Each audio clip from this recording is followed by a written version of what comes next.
Many people are still talking about the Oval win versus England as one of the best wins ever for India. It brought to an end one of the best series ever. Well, that is pretty debatable as to whether this was the best series ever. But Greg Chappell, the former Australian captain and the former coach of the Indian cricket team, has pointed out in a column on ESPNcricinfo why this win is a generational change for India. Because he pointed out, India's Oval win was a declaration of purpose similar to Australia 1972. It sparked a generational shift in Australian cricket that would shape the coming decade. Now, what had happened? In 1972, Australia was also undergoing change. There was no Bill Lawry. There was no Ian Redpath.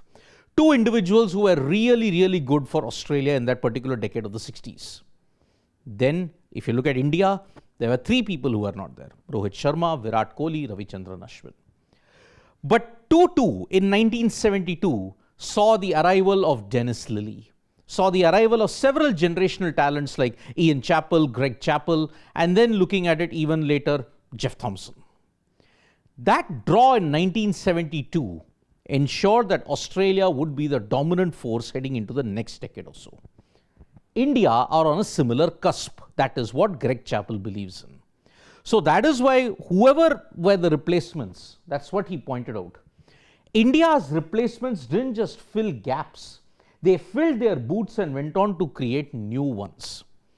Look at it, the batting of Shubman Gill, Yashasvi Jaiswal, the all-round performance of Washington Sundar, the batting of Ravindra Jadeja, Rishabh Pant's brilliance. Shubman Gill and Yashasvi Jaiswal alone, they combined to ensure they scored over 1,000 runs in the series. India after Rocco, that was the question that everybody asked. Will they be able to cope up without Rocco and Ashwin? First series, when you look at it, ever since their departure, they partially have. They have gotten over Rohit Sharma, Virat Kohli and Ravichandran Ashwin, and that is why they managed a 2-2 series draw. But there are still a lot of questions. Some we will discuss it later in the dugout or in some other session that is there. But the problem that we have at this point in time is, it has shown that it is wanting to, why the Oval win is important. India's young team, much like Australia's back then, has shown that it is not waiting to inherit greatness. It is intent on creating its own legacy. I mean, look at it. It is not a generational, if you have to look at it, that you've been given this. Okay, carry the tradition forward. But Gill and India have started this journey in their own way, albeit with a bit of flaws. So that is why they want to create a legacy which is their own. They haven't copied it from any other country or they haven't copied it from any of their peers. Gill and the rest of the team want to create their own, when you look at it, legacy in that sense. But he praised the highest thing for Mohammad Siraj. Imagine, at the start of the series, Mohammad Siraj was under pressure. He was not bowling with rhythm. He had a 6-wicket haul in Edgbaston, but that wasn't enough. Leeds, he leaked plenty of runs. Lords, he was forever in that guilt that yes, he couldn't get India over the line with the bat. At the Oval, he almost cost India when that catch was parried over. But then he made it up with a brilliant spell. And Greg Chappell mentioned to bowl more than 185 overs in 5 test matches over 6 weeks in any conditions is a physical, mental and emotional marathon.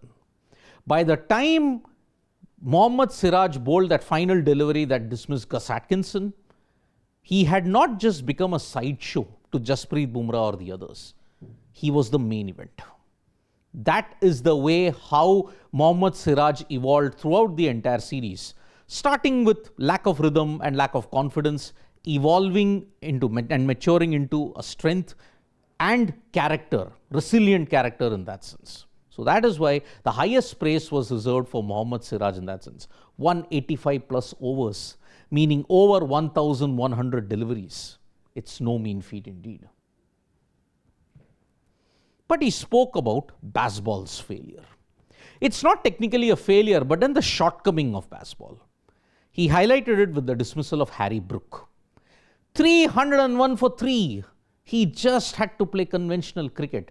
But in a blaze of glory, he threw that wicket away, and that is when India found the opening that they wanted.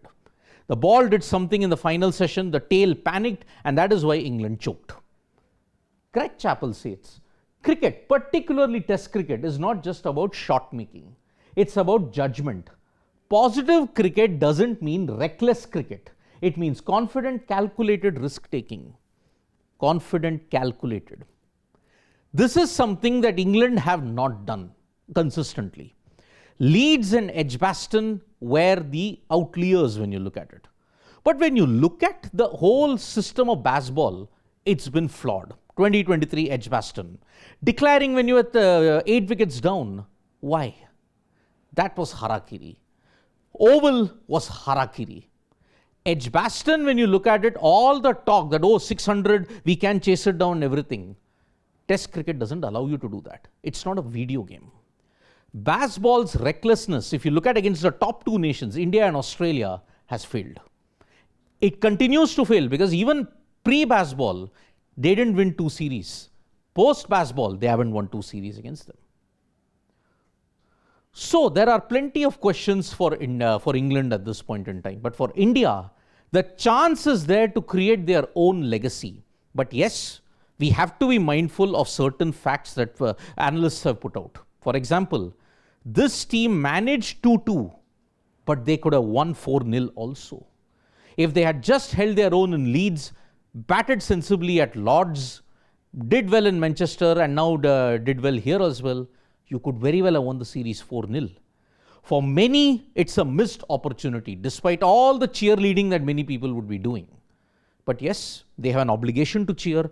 We here have an obligation to tell that yes, there are challenges for the Indian cricket team. Can they create their own legacy? That is the question which we look out in 2025 and 2026, 2027. Thank you so much, folks, for joining us for this video. Subscribe to Sports Today for all the latest news and analysis.